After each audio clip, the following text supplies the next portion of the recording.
किया गया है। माफिया मुख्तार अंसारी को 10 साल की सजा सुनाई गई है। एमपी एमएलए कोर्ट ने यह सजा सुनाई है। 26 साल पुराने मामले में मुख्तार को सजा सुनाई गई है। गैंगस्टर एक्ट में मुख्तार अंसारी को यह सजा सुनाई गई है। गैंगस्टर एक्ट मामले में कोर्ट ने यह अहम फैसला सुना है। भीम सिंह को भी 10 साल की सजा हुई है। मुख्तार अंसारी गैंगस्टर एक्ट में दोषी करार दिया गया था। उसके बाद मुख्तार को 10 साल की सजा का ऐलान किया गया है। बड़ी जानकारी गाजीपुर से सामने आ रही है। 26 साल पुराना ये मामला बताया जा रहा है, जिसमें गैंगस्टर एक्ट के तहत मुख्तार अंसारी को सजा सुनाई गई है। 10 साल की सजा मुख्तार अंसारी को सुनाई गई है। इसके अलावा 5 लाख रुपए का जुर्माना भी लगाया गया है। तो मुख्तार अंसारी को 10 साल की सजा एमपी एमएलए कोर्ट ने सुनाई है। 26 साल पुराना ये पूरा मामला, गैंगस्टर का मामला जो है वो दर्ज किया गया था। इस पूरे मामले में अब सजा सुनाई गई है। मुख्तार अंसारी के साथ साथ भीम सिंह को भी 10 साल की सजा का ऐलान किया गया है। गाजीपुर से ये अहम जानकारी इस वक्त सामने आ रही है। एमपी एमएलए कोर्ट ने ये सजा सुनाई है। माफिया मुख्तार अंसारी को गैंगस्टर एक्ट मामले में 10 साल की सजा सुनाई गई है।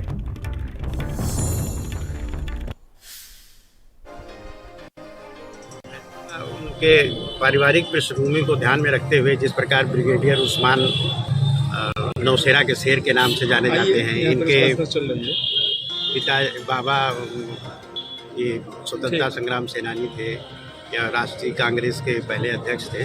इस तरह की पारिवारिक पृष्ठभूमि का उल्लेख करते हुए माननीय न्यायालय ने कहा कि सामान्यतः लोग अपराध की दुनिया में किसी आर्थिक मजबूरी या किसी इस तरह की मजबूरी के कारण प्रवेश करते हैं, लेकिन इतने अच्छे समृद्ध विरासत के बावजूद आप अपराध की दुनिया में प्रवेश किए, इसलिए निश्चित रूप से आपको इस पारिवारिक पृष्ठभूमि का कोई लाभ नहीं दिया जाएगा और 10 वर्ष के सश्रम कारावास तथा 5-5 लाख के अर्थदंड से दंडित किया है।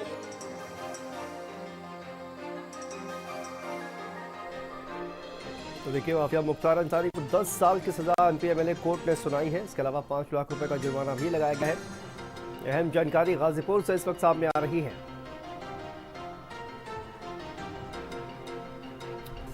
तो देखिए, माफिया मुख्तार अंसारी को 10 साल की सजा सुनाई गई है। अहम जानकारी हमारे साथ संवाददाता संदीप खेर जुड़े हुए हैं। संदीप, 10 साल की सजा का ऐलान किया गया है। 26 साल पुराना ये पूरा मामला बताया जा रहा है। पहले ये पूरा मामला क्या है वो दर्शकों को बताइए, उसके बाद आज जिस तरह से सजा का ऐलान हुआ। देखिए, बिल्कुल शांतनु, जिस तरीके से आपने बताया कि 26 साल पुराना मामला है, यानी मामला 1996 का है। अगर देखिए पूरे मामले की बात कर लेते तो 1996 में इन पर गैंगस्टर का जो मुकदमा है वो गाजीपुर थाने में दर्ज किया था।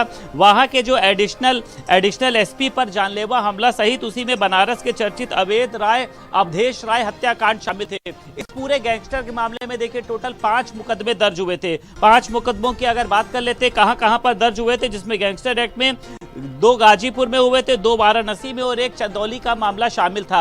हालांकि इसको लेकर देखिए काफी समय से कहीं ना कहीं से सुनवाई की बातें चल रही थी, लेकिन जब सुनवाई का समय आया था तो इसमें यह हुआ था कि पीठाधीन का ट्रांसफर हो गया था और उसके बाद 25 नवंबर की जो जजमेंट की तिथि थी वो आगे बढ़ गई थी। और जिसके बाद जो नए पीठासीन अधिकारी हैं यानी दुर्गेश पांडे, जब वो एमपी एमएलए कोर्ट का चार्ज मिलने के बाद 5 दिसंबर को सुनवाई हुई थी और जिसके बाद लगातार सुनवाई इस पूरे मामले में जारी थी।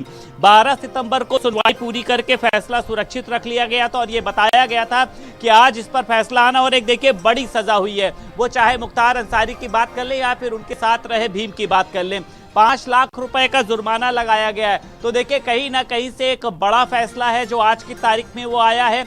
अपराधियों में कहीं ना कहीं से देखिए कोर्ट को लेकर एक डर बैठेगा। लगातार अपराधी जिस तरीके से निरंकुश होते जा रहे थे, उसमें से इस तरीके का जो एक ये फैसला है ये कहीं ना कहीं से एक उनके लिए मिसाल पेश करेगा। बड़ा फैसला है। देखिए मुख्तार अंसारी देखिए लगातार जिस तरीके से अपराध की दुनिया में लगातार उनका नाम आगे आता रहा है, खुद देखिए कोर्ट ने जिस तरीके से इस बात को माना है कि एक समृद्ध परिवार होने के बावजूद भी अगर आप किसी तरीके की गैर गतिविधियों में शामिल होते तो आप पर सजा होने के आप जो है हकदार रहते हैं। अब आज जिस तरीके देखिए ये मामला पूरा फैसला आया है, इसमें कहीं ना कहीं से देखिए मुख्तार अंसारी की जो दिक्कतें हैं वो अब और बढ़ेंगी। निश्चित तौर पर देखिए संदीप, कहा जाए तो मुश्किलें तो बढ़ती हुई नजर आ रही हैं, लेकिन इस पूरी सजा के ऐलान के बाद क्या उनके वकील की तरफ से कुछ कहा गया है? इस पूरे मामले में आगे अपील की जाएगी, इसको लेकर कोई जानकारी सामने आ रही है संदीप?